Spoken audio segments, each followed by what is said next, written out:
COVID is here to stay. So if people think it's going away, it's not going away. As you can see, there are new variants, and it's going to change. That's what viruses do. They mutate, they change. So it's not going away. Vaccines have changed medicine incredibly.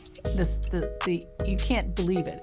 I mean, I tell people in the last 125 years, the two most important things for child health has been clean water and vaccines.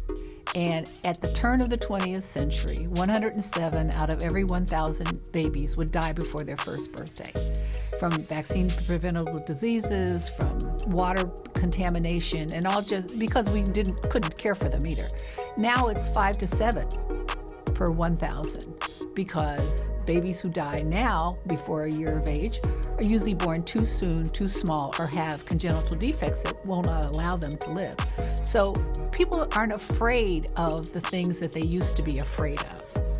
And unfortunately, a lot of parents were vaccinated. I don't mean unfortunately, but they don't understand the importance of vaccine because they haven't had measles or chicken pox or mumps or recurrent otitis media infections that cause them to lose their hearing, the things that we used to see in child health. And so it's not scary, but it is scary to us in medicine. What we know is that vaccinations make a difference, that they do save lives, that they do minimize disease. And the science is why it's called science. It is based on actual fact and what people have learned over the years. You know, when I got my COVID vaccine, the first one, I didn't have any symptoms. The second one, oh, wow. I mean, I was fatigued and it was because the vaccine was working. When you get the second one, your body goes, whoo, I don't like that. And it attacks the COVID that you got as the vaccine. That means it's working. With the booster, there was nothing.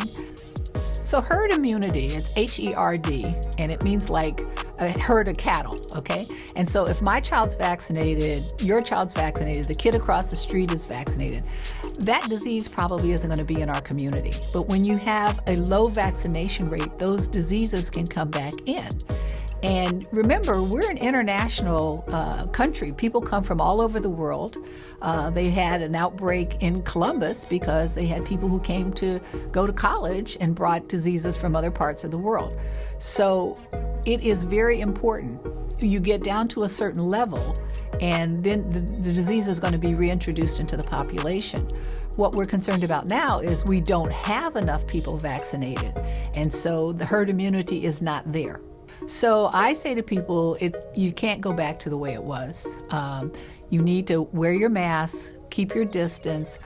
One of the things that people don't realize is when you aren't immunized or your children aren't immunized, you put all of the older people in your family at risk. And do you really want grandma to get something because she may be immunocompromised, she may have diabetes, she may be on some chemotherapy. And so I tell people, if you have a new baby and people want to come see them, you show the baby through the front door window or through the window. No, you can't come in, and especially if you're not vaccinated. But why would you risk it when you don't have to?